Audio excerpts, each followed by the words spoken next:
Assalamualaikum warahmatullahi wabarakatuh. Innal hamdalillah nahmaduhu wa nasta'inuhu wa nastaghfiruh wa na'udzu billahi min shururi anfusina wa sayyiati a'malina. Man yahdihillahu fala mudilla lahu wa man yudlil fala hadiya lahu. Asyhadu an la ilaha illallah wahdahu la syarika lahu wa asyhadu anna Muhammadan 'abduhu wa rasuluh. Ya ayyuhalladzina amanu taqullaha haqqa tuqatih wa la tamutunna illa wa antum muslimun. Ya ayyuhan nasu taqu rabbakum alladzi khalaqakum min nafsin wahidah wa khalaqa minha zawjaha wa batha minhuma rijalan katsiran wa nisaa'a wattaqullaha alladzi tasaaluna bihi wal arham innallaha kana 'alaykum raqiba. Ya ayyuhalladzina amanu taqullaha wa qulu qawlan sadida yuslih lakum a'malakum wa yaghfir lakum dhunubakum wa man yuti'illah wa rasulahu faqad faza fawzan 'azima. Amma ba'd.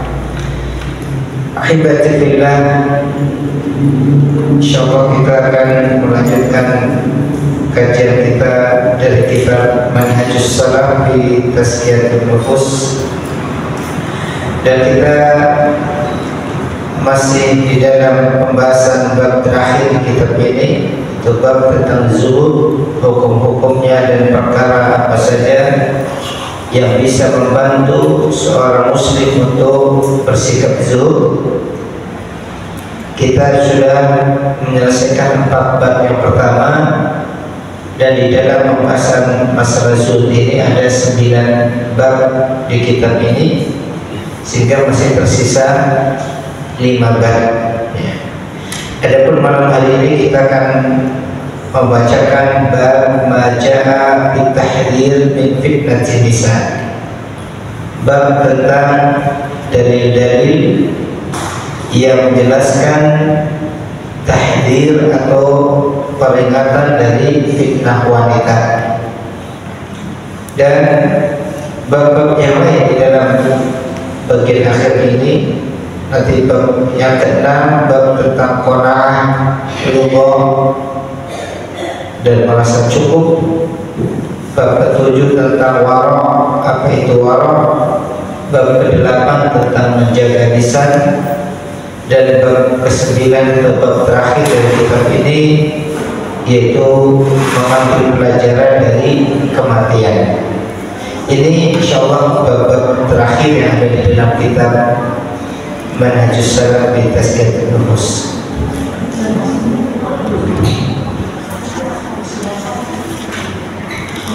Kita bacakan bab yang kelima, bab majaa fi tahdhir min fitnatin nisa, bab tentang peringatan dari fitnah wanita. Mengawali pembahasan ini sebagaimana biasa mu'allif mengawalinya dengan firman Allah Subhanahu wa taala dari Al-Qur'an, dan beliau bawakan di dalam surah Ali Imran surat yang ketiga ayat 14 sampai 15. Di dalam surah Ali Imran ayat 14 sampai yang ke-15, Allah Subhanahu wa taala berfirman, zuyyina lin-nasi hubbus syahawati minan nisa'i wal banin wal qanatiril muqantarah minadh dhahabi wal fiddati wal khaylil musawwamati wal an'ami wal harth, dzalika mata'ul hayatid dunya wallahu 'indahu husnul ma'ab. Allah Subhanahu wa taala berfirman, zuyyina linnas, telah dijadikan indah, linnas bagi pandangan manusia. Zayyana yuzayyinu artinya menghias. Zuyina telah dihiasi, ya, telah dijadikan sebagai suatu hiasan, sesuatu yang indah bagi pandangan. Apa yang Allah jadikan hiasan bagi pandangan manusia? Yang pertama, hubbus syahwati minan nisa wal banin wal qanatir muqantarah, yaitu hubb asyahwat, kecintaan kepada syahwat. Syahwat itu sesuatu yang diingini, disukai. Minan nisa, baik itu dari an-nisa, wanita, wal banin, kemudian yang termasuk bagian dari syahwat adalah al-banin, anak keturunan, ya, anak-anak.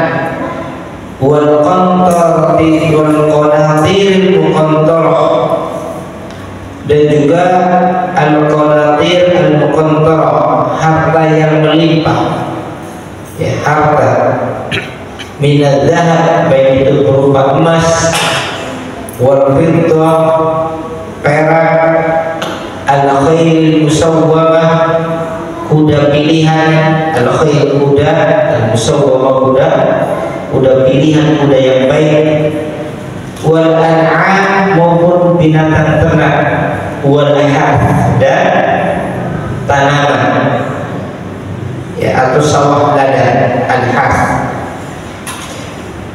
Ini yang dijadikan sebagai hiasan dunia, ya, tidak keluar dari ini, ya. Zuyyina lin-nasi hubbus syahwat, kecintaan kepada syahwat, keinginan yang disukai nafsu, itu dihiasi bagi pandangan manusia, jadikan indah pada manusia. Itu apa yang pertama Allah sebutkan, an-nisa, wanita.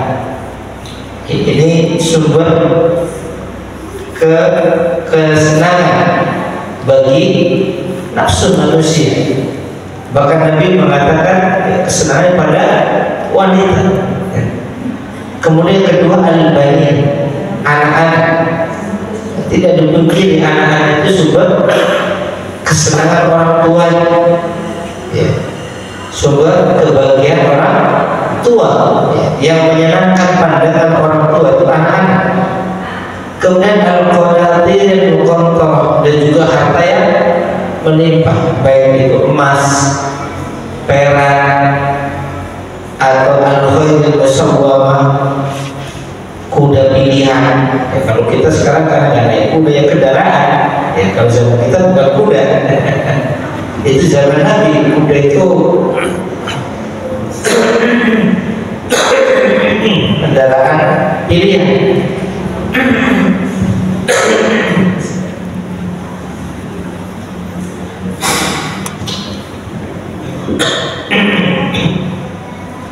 Kalau kita sekarang mungkin mobil yang bagus, ya.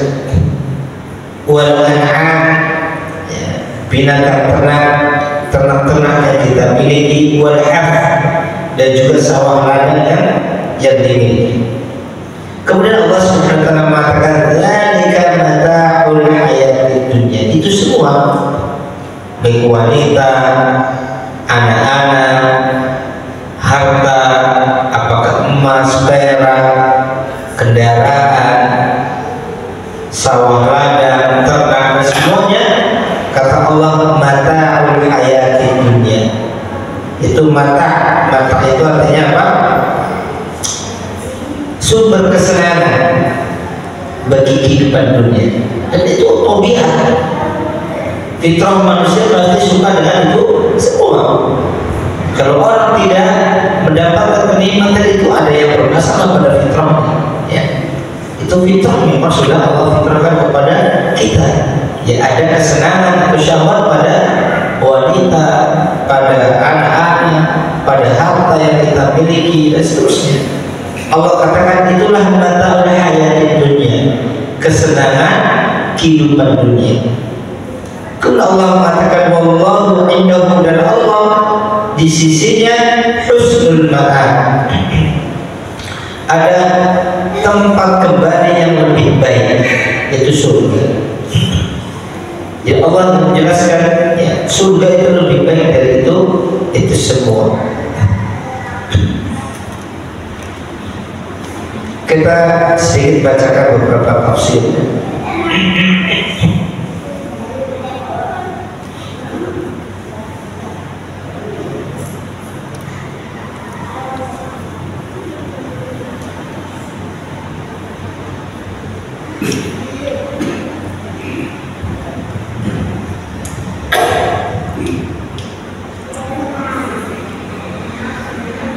Di dalam tafsir As-Sa'di, Taisir dari Muhammad Sa'di mengatakan, yukhbiru ta'ala annahu zayyana lin-nas hubba syahwati dunyawiyyah. Allah Ta'ala mengkabarkan di dalam ayat ini bahwasanya Allah telah menghiasi untuk manusia hubba syahwati dunyawiyyah, kecintaan kepada syahwat duniawi, perkara-perkara yang menyenangkan dari perkara dunia. Memang Allah jadikan itu sebagai hiasan. Wa khassa hadhihi al-umur al-madhkura li'annaha a'zamu syahwati dunya. Allah sebutkan secara khusus 4 perkara ini, yaitu wanita, anak-anak, kemudian harta, baik kendaraan, sawah ladang, ternak dan seterusnya. Allah sebutkan ini secara khusus kenapa? Li'anna a'zamu syahwati dunya. Ini adalah syahwat dunia atau kenikmatan dunia yang paling besar, yang paling banyak menahan nafsu atau hati manusia. Itu perkara-perkara ini. Wa ghairu tabi'un la, adapun perkara-perkara lain itu mengikuti. Ya. Qala ta'ala, Allah Ta'ala berfirman, inna ja'alna ma'ala al-ardi zinatan lah. Kami jadikan apapun yang ada di bumi itu zina, hiasan yang semakin mempercantik, memperindah dunia. Ya, di atas muka bumi itu sebagai zina. Falamma zuyyinat lahum hadhihi al-madhkurat bima fiha min ad-dawa'i al-muthirat ta'allaqat biha nufusuhum wa malat ilaiha qulubuhum. Ketika perkara-perkara ini, wanita, anak-anak, harta yang dimiliki, kendaraan, ternak dan seterusnya, itu telah dihiasi untuk manusia, dijadikan indah oleh manusia, ya.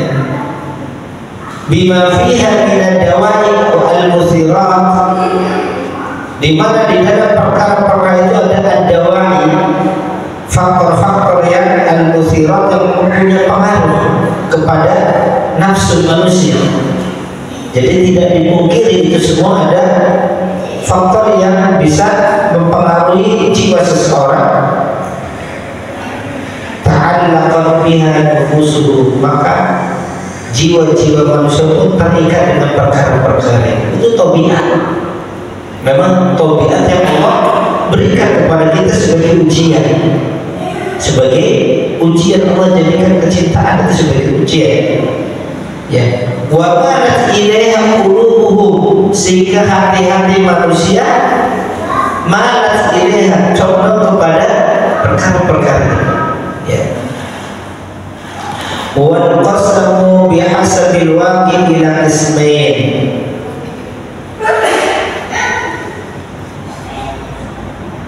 Qismun ja'aluha hiya al-maqsud fasarat afkaruhum wa khawatiruhum wa a'maluhum al-zahira al-batina la fashagalathum amma khuliqu li ajlihi wa sahibuha suhbat al-baha'im as-sa'imah yatamatta'una bi ladzatiha wa yatanawaluna syahwatiha ولا يبالون على أي وجه حصلوها ولا فيما أنفقوها وصرفوها فهؤلاء كانت زاد لهم ila zadahu ila dari syaqa wal inai wal adab wal anai wal adab. Wa qismu tsani arafu al maqsud minha wa anna Allah ja'ala ibtila'an wa imtihanan ibadi liya'lama man yuqaddimu ta'atahu wa mardatahu ala ladzati wa syahwatihi faj'aluha wasilatan lahum wa tariqan yatazawwaduna minha li akhiratihim wa yatamatta'una bima yatamatta'una bihi ala wajhi isti'anati bihi ala mardatihi. Qad sahibuha bi abdanihim wa faraquha bi qulubihim wa 'alimu annaha kama qala Allah fiha dzalika matalul hayatid dunya faj'aluha ma'baran ila daril akhirah muttajiran birujun biha al-fawaid al-fakhirah fa'ulai sarat lahum zadan ila rabbihim. Bagus sekali penjelasan saya rahimahullah ta'ala. Kata beliau, ketika dunia dijadikan seperti itu, siapa yang menjadikan dunia itu indah? Allah. Ada beberapa tafsir, sebagian Allah yang menjadikan indah, sebagian siapa yang menjadikan dunia itu pandangan indah bagi manusia. Yang jelas Allah memang telah menghiasi dunia sehingga menjadikan nafsu manusia tertarik dan condong kepadanya. Mungkin sebagian kita bertanya, kenapa Allah jadikan seperti itu sehingga banyak manusia terfitnah melalaikan akhirat. Allah tidaklah menciptakan sesuatu itu sia-sia. Hatta syaitan Allah ciptakan ada hikmah di situ. Ada hikmah, ya. Maka dunia, hiasan dunia yang banyak memperdaya manusia itu ada hikmah. Ada hikmah yang besar. Maka kata Sa'di rahimahullah, wal qasamu bihasabil waqi ila qismin. Manusia di dalam mensikapi dunia, yang mana dunia itu sesuatu yang menyenangkan, memikat hati, menarik nafsu, manusia terbagi menjadi dua. Manusia inqasamu bihasabil waqi ila qismin. Sesuai dengan kenyataannya manusia terbagi menjadi dua kelompok.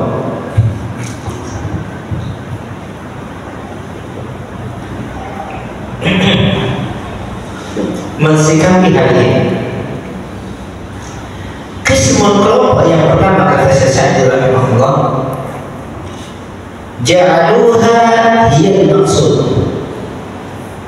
Mereka menjadikan dunia itu al-maqsud, tujuan utama hidup mereka. Ini kelompok manusia yang pertama, menjadikan dunia sebagai al-maqsud. Apa al-maqsud? Tujuan hidupnya.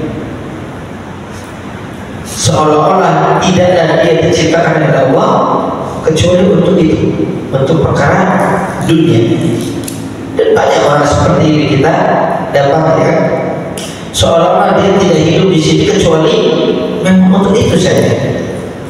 Jadi mereka menjadikan dunia sebagai al-maksud, tujuan hidup utamanya.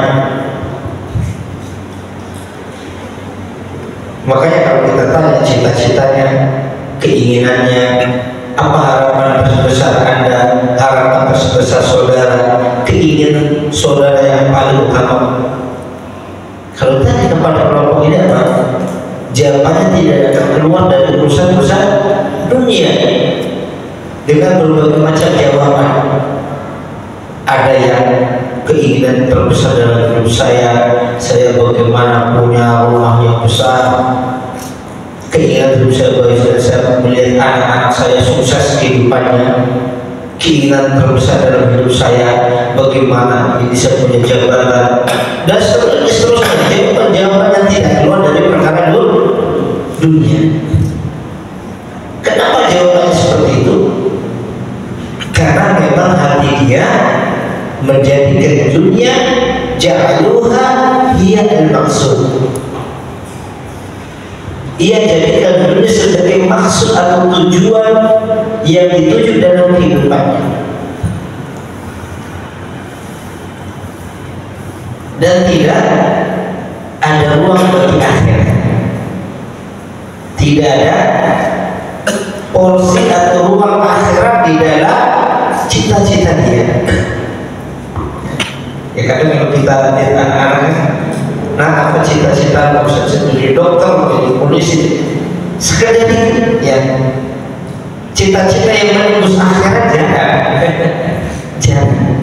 Kenapa anak-anak jawaban seperti itu? Karena orang tuanya ngajarin juga demi dia kan.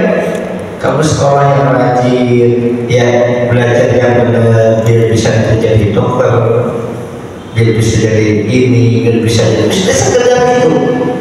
Tidak ada motivasi akhirat. Maka jangan salahkan nanti ketika mereka jadi orang, jadi ahli dunia. Yang salah siapa? Orang tuanya. Ketika kecil diajarkan gurunya. Apa salah anak cita-cita jadi dokter, jadi polisi? Enggak salah.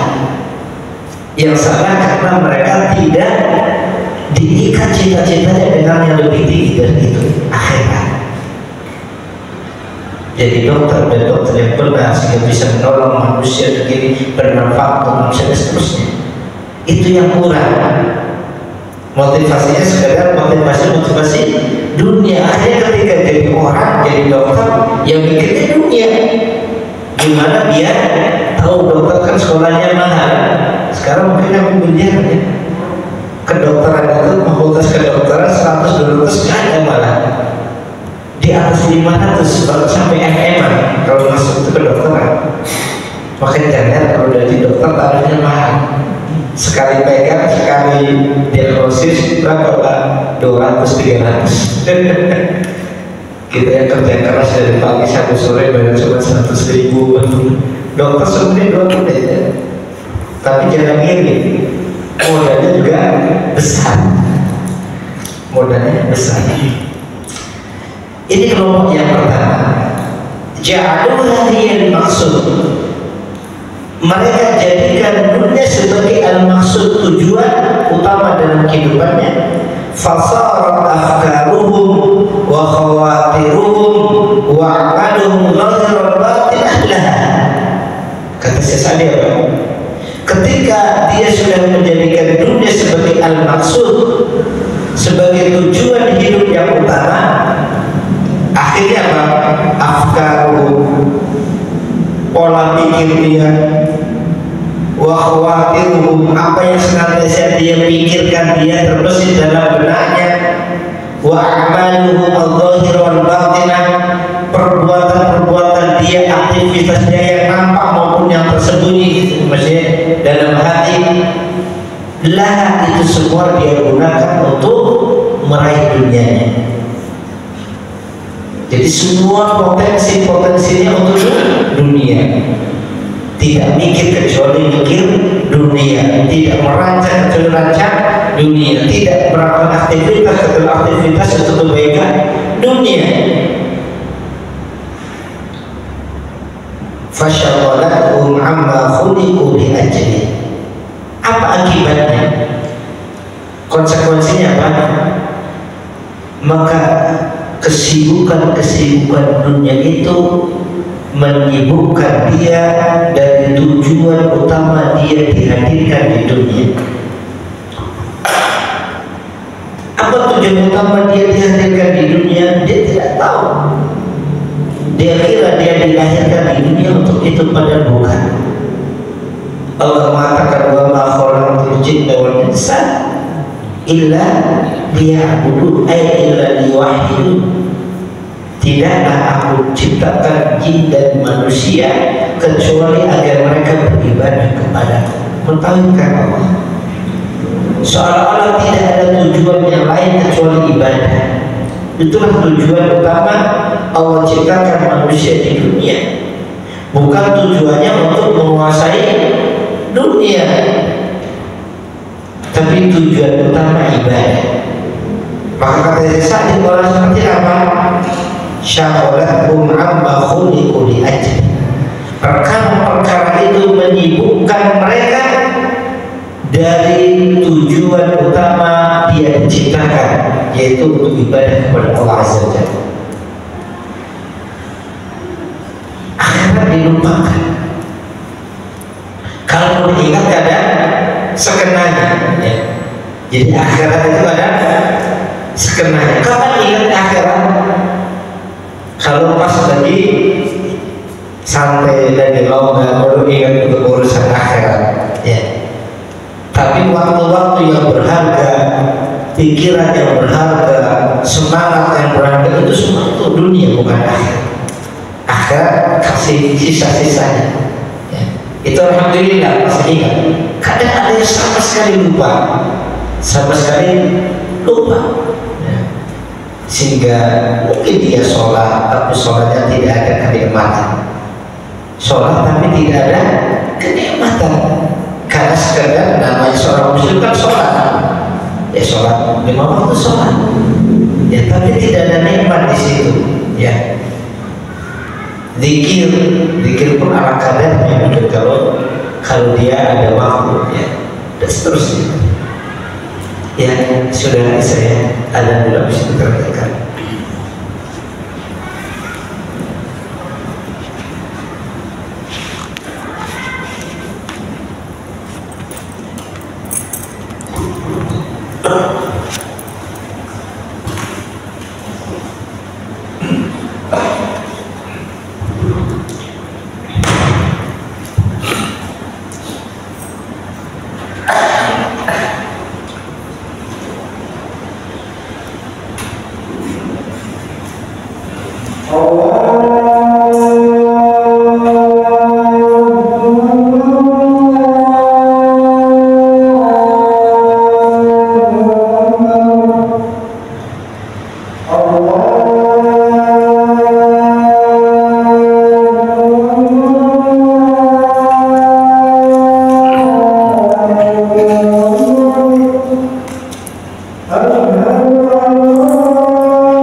Yang kita menunjukkan ini kelompok yang pertama yang menjadikan dunia sebagai al-maksud, tujuan hidup utamanya.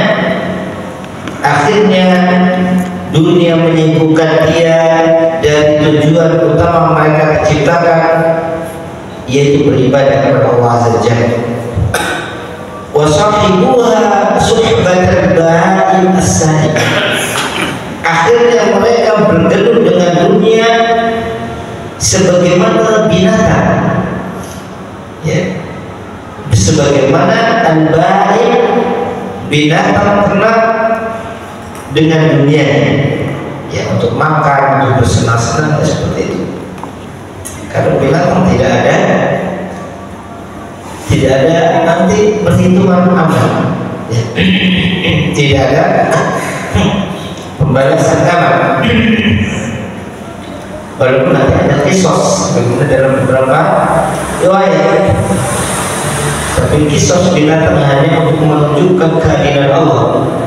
Tidak ada nanti pembalasan. Binatang ini masuk surga, ini masuk neraka. Adapun manusia tidak seperti binatang. Ya. Maka ahli dunia mereka menikmati dunia, bersahabat dengan dunia, ya, sebagaimana binatang.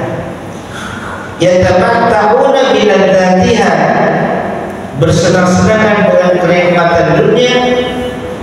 Yatanawwaluna syahwatiha, mereka berusaha meraih kenikmatan dunia. Wala yubaluna ala ayyi wajhin hasaluha, dan mereka tidak ambil pusing, tidak peduli dari mana, bagaimana mereka mendapatkan dunia. Tidak ada urusan. Yang penting saya menikmati, yang penting saya mendapatkan kesenangan, kenikmatan, udah. Mau halal mau haram gak ada urusan. Gak ada akhirat. Kita nikmati hidup di dunia. Kalau udah meninggal ya sudah, ya. Tidak meyakini nanti ada pembalasan semuanya terhadap apa yang dia kerjakan. Wala fi ma anfa'uha wa sarafuha, mereka juga tidak pernah memikirkan apa yang pernah dia keluarkan dari dunia untuk apa, untuk belanja apa, dibelanjakan untuk apa dunianya, digunakan untuk apa dunia, dia tidak ada pikiran. Yang penting apa? Saya senang menikmati. Ya. Bukan orientasinya akhirat, bukan. Hatta ketika bantu orang, tujuannya apa? Kebaikan dunia. Apa ada orang sedekah tujuannya kebaikan dunia? Iya. Kenapa kamu sedekah bantu ini? Karena kalau kayak saya sedekah, nanti dia suka sama saya, yang saya dihormati, saya dimuliakan, saya diagungkan, dan dia suka dengan penghormatan manusia. Jadi kenapa dia bersedekah, beramal, bersedekah? Karena kebaikan-kebaikan dunia yang diharapkan, bukan akhir. Ya, karena tidak semua ahli dunia itu boleh. Ada juga ada yang suka dermawan. Orang kafir juga banyak dermawan. Tapi orientasinya bukan akhir. Kebaikan-kebaikan dunia yang diharapkan daripada itu semua. فَهَؤُلَاءِ كَانَتْ زَادًا لَهُمْ إِلَى دَارِ الشَّقَاءِ وَالْعَنَاءِ وَالْعَذَابِ. Maka orang-orang seperti ini, hakikatnya dunia itu adalah zadan lahum, sebagai bekal bagi mereka, ila dar syaqa'i wal 'ana'i wal 'adzab, bekal mereka untuk masuk ke dalam negeri yang penuh penderitaan, kehinaan, dan penuh dengan azab. Itu di dalam qawliyah. Makanya kita jangan iri dengan orang-orang kufar, orang-orang fasik, orang-orang tidak beriman yang Allah bukakan dunia. Jangan iri, karena dunia itu justru semakin menjauhkan mereka dari rahmat Allah, itu bukan mereka di azab. Ya. Walaupun sebentar ada kelompok yang kedua dari kelompok manusia yang mensikapi dunia sebagai hiasan tadi. Ya. Araful maksud minha, mereka mengetahui maksud dari diciptakannya dunia tadi. Dia paham apa tujuan Allah menciptakan dunia, kenapa Allah jadikan dunia itu indah, dunia itu sesuatu yang menyenangkan. Mereka tahu. Arafu al-maksud minha, maksud dari diciptakannya dunia mereka paham. Wa anna Allah ja'ala ibtila'an wa imtihanan li'ibad. Dan mereka tahu bahwasanya memang Allah jadikan dunia sebagai ujian dan cobaan bagi para hambanya. Jadi perlu nggak dunia? Memang perlu. Kalau dunia tidak diberi syahwat, ya orang-orang mungkin tidak ada ujiannya.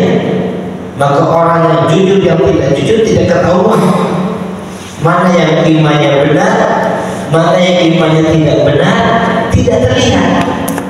Kapan terlihat? Ketika ada ujian, dunia dijadikan sesuatu yang nikmat dan indah, apakah dia terfitnah atau tidak terlihat?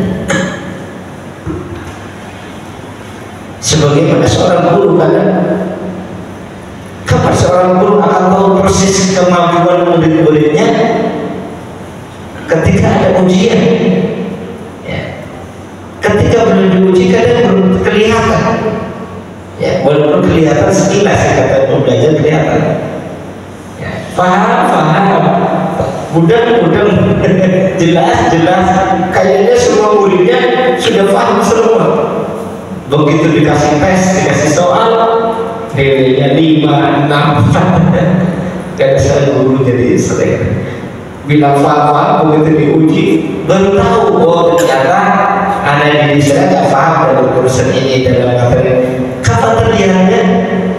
Ketika ujian. Ketika belum diuji belum terlihat.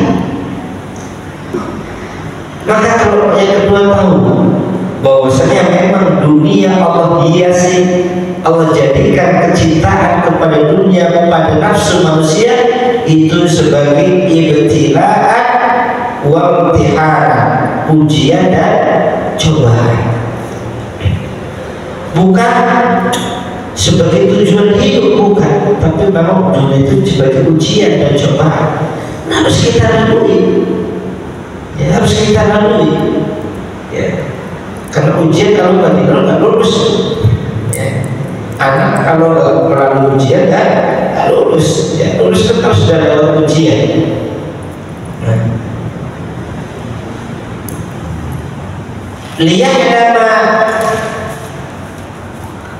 liya'lama man yuqaddimu ta'atahu wa mardatahu 'ala ladzatihi wa syahwatihi, agar diketahui siapa yang lebih mendahulukan ketaatan kepada Allah, mendahulukan keridhaan Allah daripada kenikmatan-kenikmatan dunia dan syahwat-syahwat dunia. Akan ketahuan di situ, ya, dengan dijadikan dunia sebagai ujian dan cobaan. Faj'aluha wasilatan lahum wa tariqan yatazawwaduna minha li akhiratihim. Maka kelompok yang kedua ini, ketika mereka memahami hakikat dunia, memahami bahwa dunia sebagai ujian dan cobaan, mereka menjadikan dunia sebagai wasilah. Apa wasilah? Sarana, bukan ghoya. Kalau ghoya tujuan. Jadi beda antara wasilah dengan ghoya. Wasilah itu sarana, sesuatu yang kita gunakan untuk meraih sesuatu yang lain, itu namanya wasilah. Adapun ghoya itu tujuan yang kita ingin capai, itu namanya ghoya. Kelompok yang pertama menjadikan dunia sebagai wasilah atau sebagai ghoya. Ghoya tujuan di dunia. Adapun kelompok yang kedua, mereka menjadikan dunia sebagai wasilah. Sama nggak sama-sama mengambil dunia nggak? Sama mengambil dunia. Kelompok pertama yang mengambil dunia, kelompok yang kedua juga mengambil dunia. Bukan berarti kelompok kedua tidak mau pakai dunia. Sama-sama mereka mengambil dunia. Cuma bedanya yang pertama menjadikan itu sebagai tujuan utama hidupnya, kelompok kedua menjadikan itu sebagai sarana saja, bukan tujuan. Ya. Jadi bukan berarti orang beriman itu nggak boleh ambil dunia. Katanya orang beriman, kok duitnya banyak. Katanya orang beriman, kok kendaraannya bagus. Katanya orang beriman, kok perusahaannya besar. Sama, nggak ada larangan. Cuma yang beda sikap hatinya. Yang beda sikap hatinya. Sebelumnya sudah sering kita sampaikan di masa tentang zuhud. Ya. Mereka menjadikan dunia sebagai wasilah, wa tariqan, dan sebagai jalan, yatazawwaduna minha, yang mana mereka tazawwad, berbekal diri. Selama tazawwadu fa inna ghayra zadi taqwa, berbekalah kalian, mencari bekal. Yatazawwaduna minha, mereka mencari bekal dari dunia tadi. Jadi mereka tetap mengambil dunia, tapi dunia diambil sebagai bekal, wasilah untuk meraih li akhiratihi, untuk meraih akhirat. Ini bedanya di sini. Sama-sama mengambil dunia, yang satu mengambil dunia untuk dijadikan tujuan hidupnya, dia bersenang-senang di situ, tidak pernah memikirkan akhirat.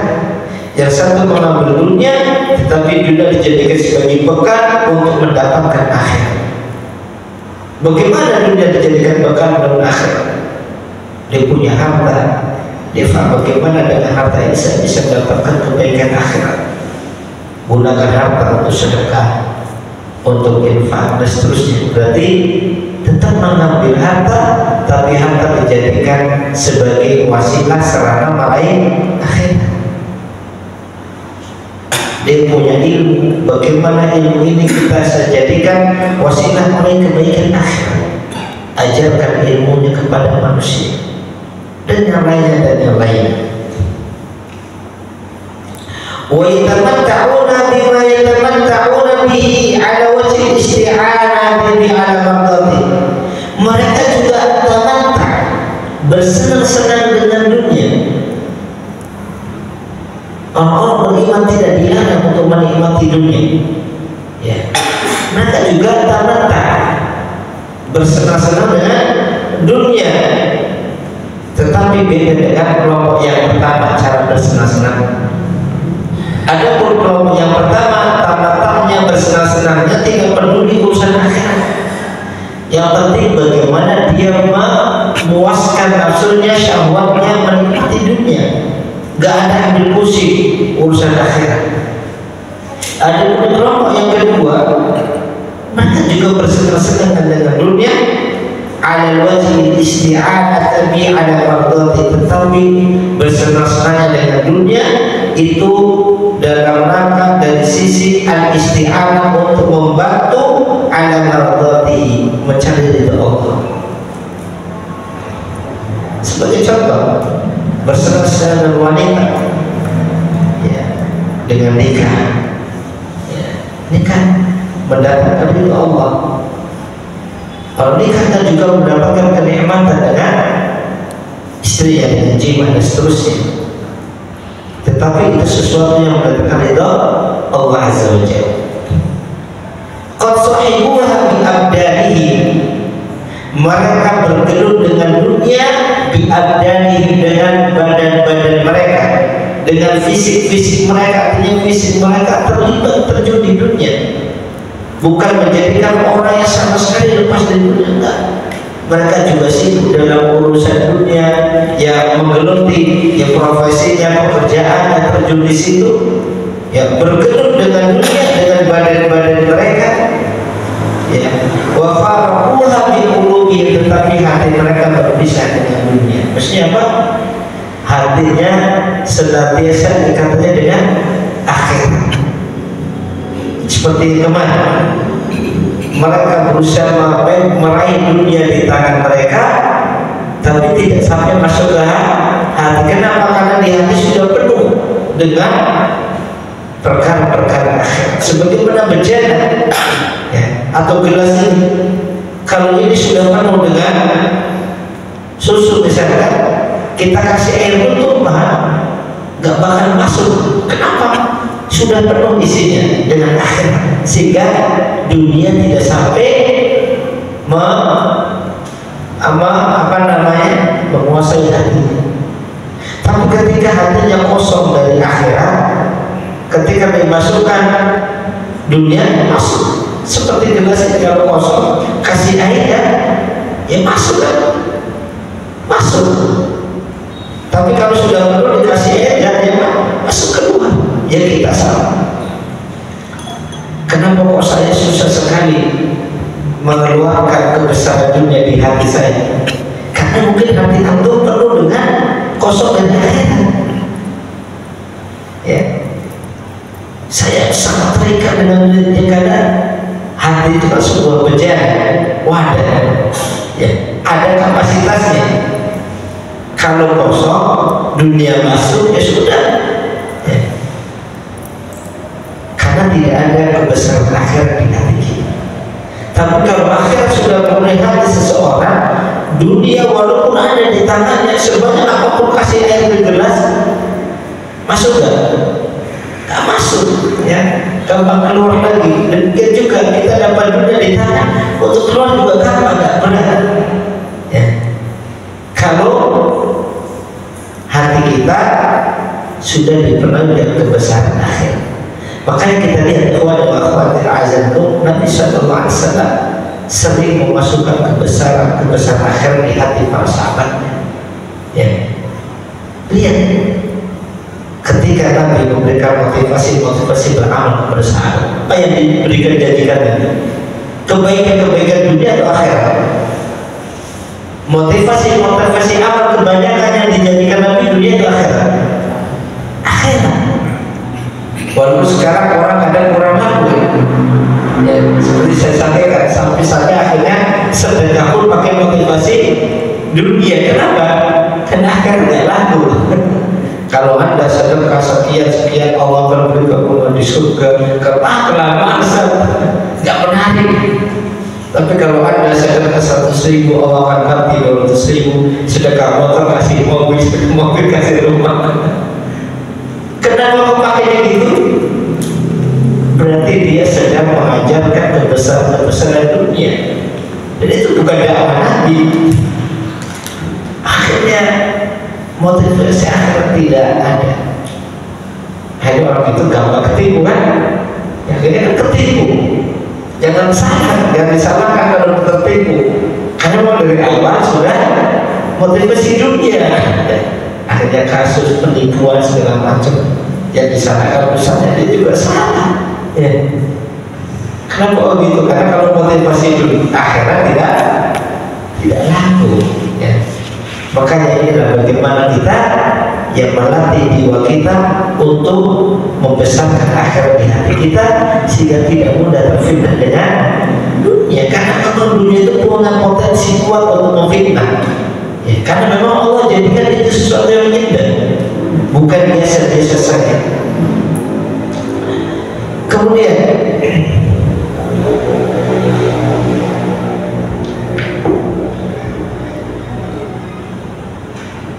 wa'alimu annaha kama qala Allah fiha, dan mereka pun kelompok yang kedua ini memahami bahwasanya dunia itu sebagaimana yang Allah sebutkan. Itu apa dilanjutkan ayat ini? Dzalika mata'ul hayatid dunya. Ini adalah kenikmatan sebentar dalam kehidupan dunia. Faja'aluha ma'bar ila daril akhirah. Mereka jadikan dunia sebagai ma'bar, jembatan yang akan menyeberangkan mereka, menghantarkan mereka kepada kehidupan akhirat. Wa muttajiran birujuni biha al-fawaid al-fakhirah. Ya.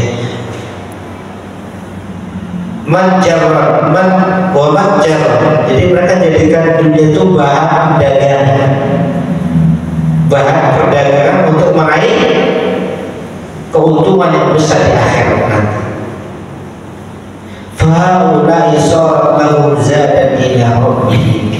Maka kelompok yang kedua ini jadikan dunia itu sebagai bekal untuk wasilah meraih menuju kepada Tuhan mereka. Ya. Kemudian kata Sesadi, wa fi hadhil ayat tasliyatun lil fuqara. Kemudian di dalam ayat ini juga ada tasliyah. Tasliyah itu apa? Tasliyah itu hiburan, ya. Hiburan bagi orang-orang yang sedih, itu tasliyah. Ada hiburan, menghibur bagi siapa? Al-fuqara, orang-orang fakir. Ya, karena biasanya orang-orang fakir ketika melihat orang-orang kaya dengan dunianya, ya, kalau orang-orang fakir ini juga sama orientasinya sebagaimana orang kaya, ya semakin menderita. Ya, karena orientasi hidupnya sama seperti orang kaya mendapatkan, dia tidak mendapatkan, dia tersiksa, dia menderita. Ya. Kenapa orang-orang fakir itu menderita ketika tidak mendapatkan dunia? Karena dia menjadikan standar dunia sebagaimana orang-orang kaya yang berbeda dengan dunianya, dia pun sama. Ketika dia tidak meraihnya, dia pun tersiksa. Maka ayat ini kata Sesadi, ini tasliyah lil fuqara, ada hiburan bagi orang-orang fakir, alladzina la qudrata lahum ala hadhihi syahwat, yang mereka tidak punya kemampuan, tidak punya banyak kemampuan untuk menikmati kenikmatan ini, kenikmatan istri, kenikmatan anak, kenikmatan harta, kendaraan yang bagus, rumah yang bagus, harta yang banyak, sawah ladang dan seterusnya. Dia tidak sebagaimana orang-orang kaya, dia tidak memiliki kemampuan itu. Ya, ini ada hiburan. Apa hiburannya? Hiburannya bahwasanya dunia itu sesuatu yang hanya sekedar wasilah, ya, dan akhirat itu lebih baik dari itu semua. Kalau saya tidak mendapatkan kebaikan-kebaikan di dunia seperti orang-orang kaya, saya masih ada harapan dapat kebaikan di akhirat nanti. Ya, dapat kebaikan di akhirat. Ya. Wa tahdhirun lil muqtarina biha, ayat ini juga sebagai tahdzir, sebagai peringatan bagi orang-orang yang tertipu dengan dunianya. Hati-hati, ya, bagi orang-orang yang tertipu dengan dunia. Wa tazhidun li ahli al-qulil biha, dan ini sebagai tazhid. Ayat ini tazhid artinya mendorong untuk zuhud. Bagi siapa? Bagi orang-orang yang punya akal, orang-orang yang cerdas.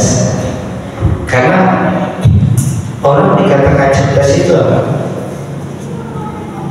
Orang itu dikatakan cerdas apabila dia bisa mengetahui mana yang bermanfaat, mana yang tidak bermanfaat, kemudian dia lebih mendahulukan yang bermanfaat, meninggalkan yang kurang bermanfaat. Itu cerdas sebenarnya.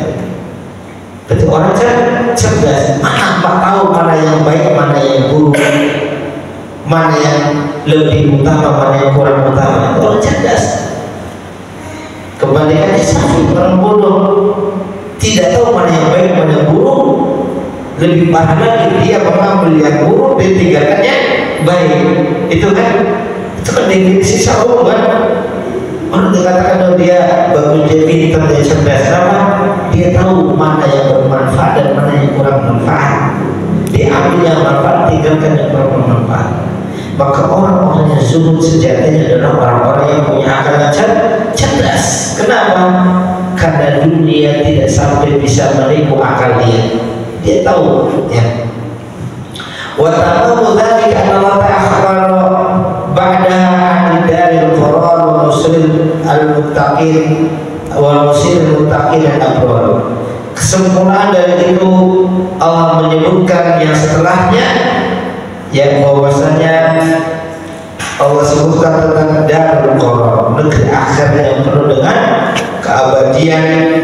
Wa nusil muttaqin al-abrar, bagaimana tempat kembali orang-orang bertakwa, orang-orang yang baik, ya, ke surga Allah Azza wa Jalla. Kemudian kita tambahkan sedikit penjelasan tafsir dari tafsir Ibnu Katsir. Kalau tadi saya bacakan dari tafsir Sa'di, Taisir Karimur Rahman. Kemudian di dalam tafsir Ibnu Katsir, ya, masing-masing kitab tafsir itu bagus-bagus kalau dibaca ya, dan masing-masing ada penekanan. Jadi saya itu senang pakai tafsir Ibnu Sa'di karena bahasanya ringkas. Ya. Juga Ibnu Katsir. Ya. Jadi tafsir-tafsirnya bil ma'thur Ibnu Katsir, ya, yang dianjurkan para ulama, tafsir ulama sunnah. Berkata Ibnu Katsir rahimahullah, yukhbiru ta'ala amma zuyina lin-nasi fi hadhihi al-hayati ad-dunya min anwa'il maladhi min an-nisa' wal banin. Allah Ta'ala mengkhabarkan tentang apa-apa yang dijadikan hiasan untuk manusia di dalam kehidupan dunia ini, berbagai macam kenikmatan baik dari sisi kenikmatan wanita, wal banin, dan juga anak-anak. Fabada bin nisa, Allah mulai di dalam ayat ini ketika menyebutkan kenikmatan apa? Minan nisa'i wal banin wal qanatiril muqantarah, wanita, anak, dan harta yang melimpah. Berarti dimulai dengan apa? Yang pertama Allah sebutkan wanita sebelum menyebutkan anak-anak ataupun harta dunia. Allah memulai dengan menyebutkan wanita. Kenapa? Karena kata Ibnu Katsir, li'anna fitnata bihinna asyad. Karena fitnah yang ditimbulkan karena wanita itu lebih dahsyat, lebih besar daripada fitnah-fitnah yang lain.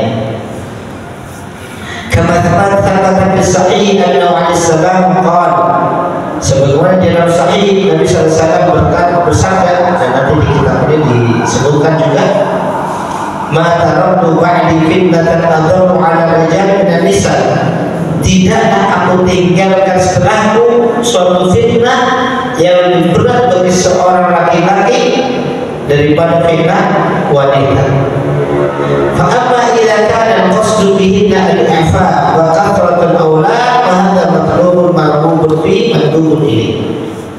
Adapun kata Ibnu Katsir, apabila kana al-qasdu bihinna, maksud dengan wanita tadi, kita menikmati kenikmatan dari wanita tadi, dari istri-istri kita, itu tujuannya adalah al-i'faf, untuk menjaga diri kita, menjaga kehormatan, sehingga tidak terjatuh dalam menikmati wanita yang diharamkan, zina dan sebagainya. Jadi kita menikah, bersenang-senang dengan istri kita, tujuannya untuk i'faf, menjaga kehormatan. Wa kathratul aulad, atau memperbanyak anak keturunan. Ya. Jadi nikah tujuannya apa? Menjaga diri. Tujuannya lagi apa? Untuk punya banyak anak. Jadi tujuannya syar'i, ya, bukan kawin, ya, tapi memperbanyak anak. Ini dianjurkan. Fahadha matlubun marghubun fi mandub, kata Ibnu Katsir, maka yang seperti ini matlub, ini dituntut oleh syariat kita, diperintahkan kepada kita untuk menikah, bersenang-senang dengan istri, untuk menjaga diri sehingga tidak jatuh ke dalam zina, dan juga untuk memperbanyak anak keturunan. Ini diperintahkan. Marghubun fi, sangat dianjurkan, didorong. Wa mandubun ilaih, sangat ditekankan, dianjurkan. Kama waradatil ahadits bitarghib fi tazwid wal istighfar, sebagaimana banyak hadis yang memberikan anjuran, dorongan untuk menikah dan memperbanyak anak keturunan. Ya, ini perintah. Di antara Nabi mengatakan, wa inna khairal hadhihi ummati kana aktsaruha nisa, sebaik-baik umat ini adalah yang paling banyak wanita. Wa qauluhu alaihi salam, dan juga Nabi mengatakan, ad-dunya mata', dunia itu adalah sumber kenikmatan, kesenangan. Wa khairu mata'iha al-mar'atu shalihah, dan sebaik-baik kenikmatan kesenangan dunia itu seorang wanita yang soleh. Inna dhara ilaiha sarrathu, jika dia suami tadi memandang kepada wanita soleh atau istri yang soleh tadi, maka sebenarnya istri yang soleh sarrathu, ya, wanita tadi menyenangkan suaminya. Wa in amara ta'ati, kalau dipandang menyenangkan berarti berhias untuk suaminya, ya. Kalau nggak berhias nggak menyenangkan, baunya apa berarti ada perintah untuk berhias untuk suami, kan, ya, biar menyenangkan suami, ya. Wa in amara ta'ati, kalau diperintah taat mentaatinya. Wa in ghaba anha hafizathu fi nafsiha wa maliha, kalau suaminya pergi darinya, keluar misalkan cari nafkah, ya, hafizathu fi nafsiha, dia menjaga dirinya dan menjaga harta suaminya, ya, harta suaminya. Wa qulu fil hadits al-akhar, dan juga sabda dalam hadis yang hubbiba ilayya an-nisa wa ti, dijadikan kecintaan untukku dari wanita dan ati, yaitu wangi-wangian. Nabi suka wanita, Nabi juga suka wangi-wangian, ya. Wa ju'ilat qurratu 'aini fi shalah, dan penyejuk pandangan mataku dijadikan di dalam salat. Wa qalat Aisyah juga mengatakan, lam yakun syai'un habba ila Rasulillah sallallahu alaihi wasallam min nisa illa al-khair, tidak ada satu perkara pun yang lebih dicintai oleh Nabi dari wanita kecuali al-khair, kuda pilihan. Nabi suka dengan kuda yang bagus, darah, ya. Wa fi riwayah, dan riwayat lain, min al-khair illa nisa, tidak ada lebih cinta Nabi dari kuda beliau kecuali wanita, yang juga keduanya disukai oleh Nabi Sallallahu Alaihi Wasallam, ya. Ikhwani wa akhwati a'azakum, kemudian sedikit kita bacakan penjelasan di sini. Qala al-Qurtubi fi tafsirihi li hadhihi al-ayah,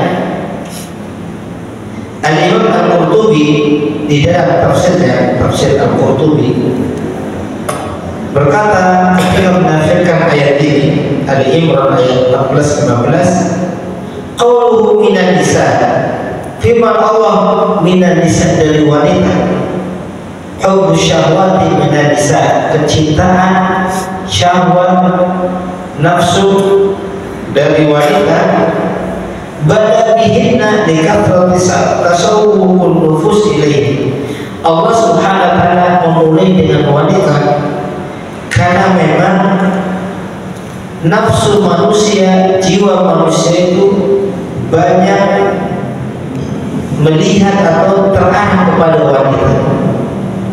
Wa li'annahunna habailu syaitan wa fitnatur rijal, dan karena wanita itu adalah habail, tali-tali perangkap syaitan, jerat-jerat syaitan, wa fitnatur rijal, dan fitnah bagi para laki-laki.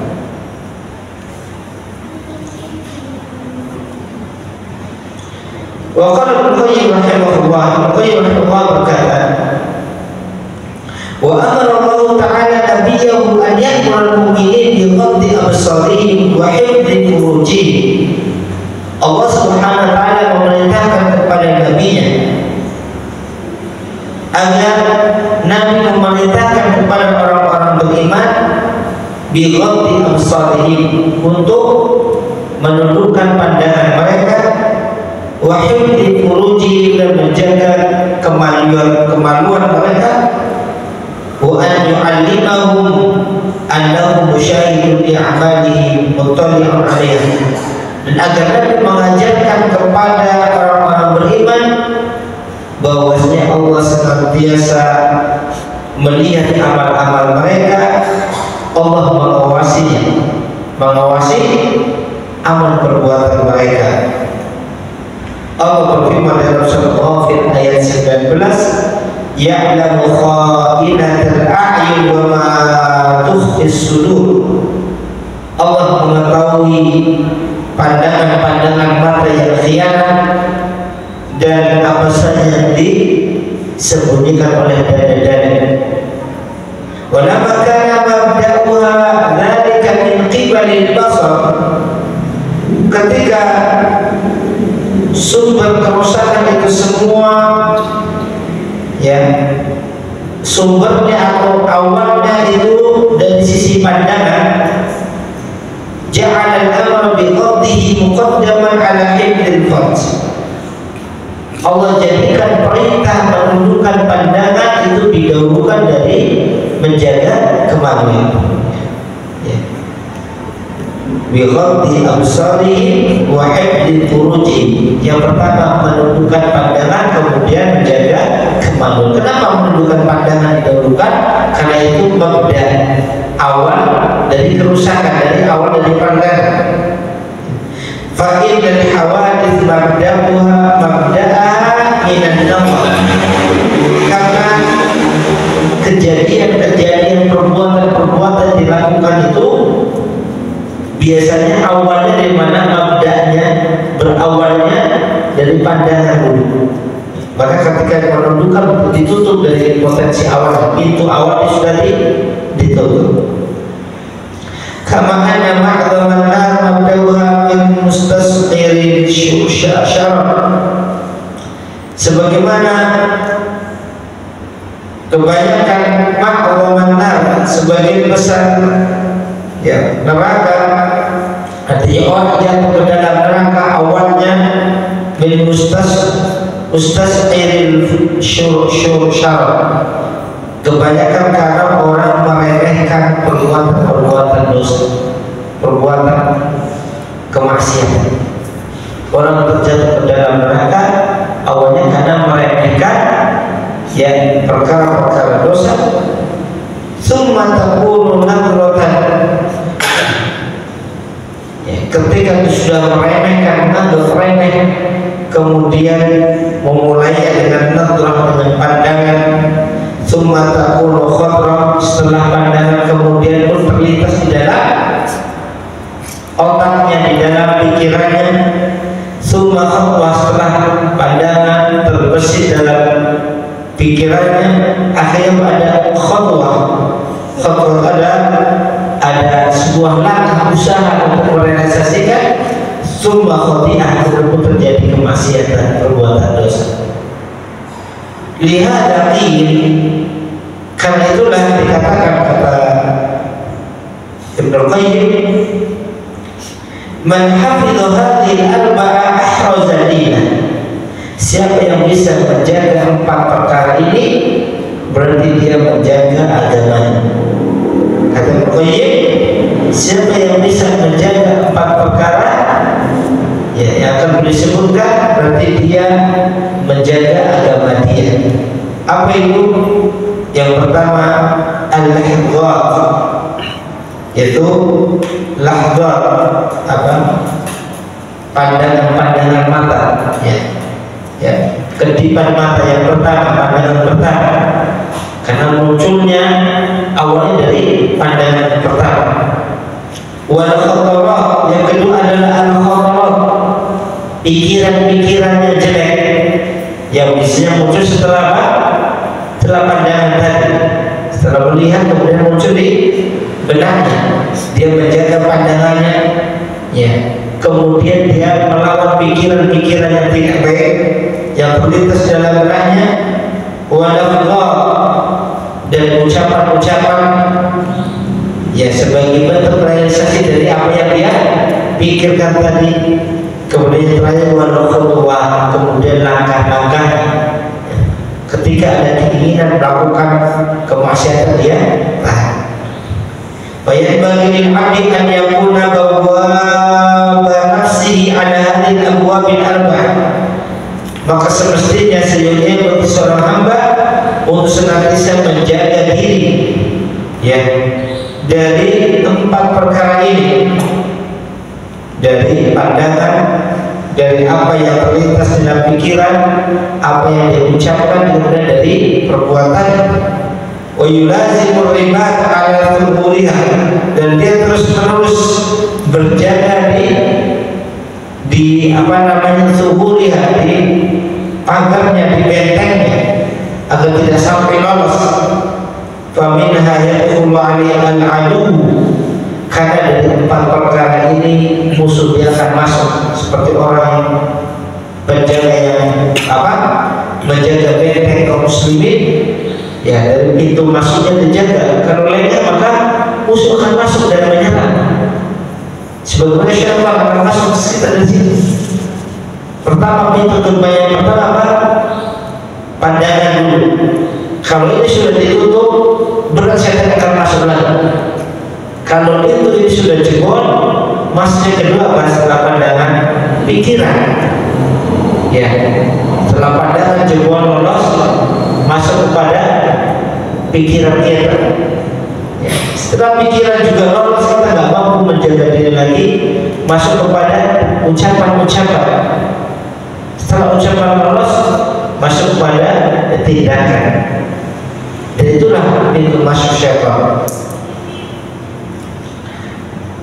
Faya yusul khilal diyar, maka dia terus, ibaratnya orang yang berjaga, dia terus berkeliling di rumahnya, di kampungnya, ya. Wayat baru ma'alo tadbiro, dan dia membinasakan, menghancurkan, melawan apapun yang muncul dari ya musuhnya tadi. Wa min al-adwiyah ma qalahu al-Ahnaf bin Qais, di antara bentuk obat untuk menjaga diri dari fitnah wanita, itu apa yang dikatakan oleh Ahnaf bin Qais. Ahnaf bin Qais berkata, jannibu majalisana dzikran nisa'i wa ta'am. Kata Ahnaf, jauhkan majelis kami dari penyebutan tentang wanita dan makanan. Maksudnya apa? Kalau lagi profesional jangan suka bicara masalah wanita atau urusan makanan. Ya. Ini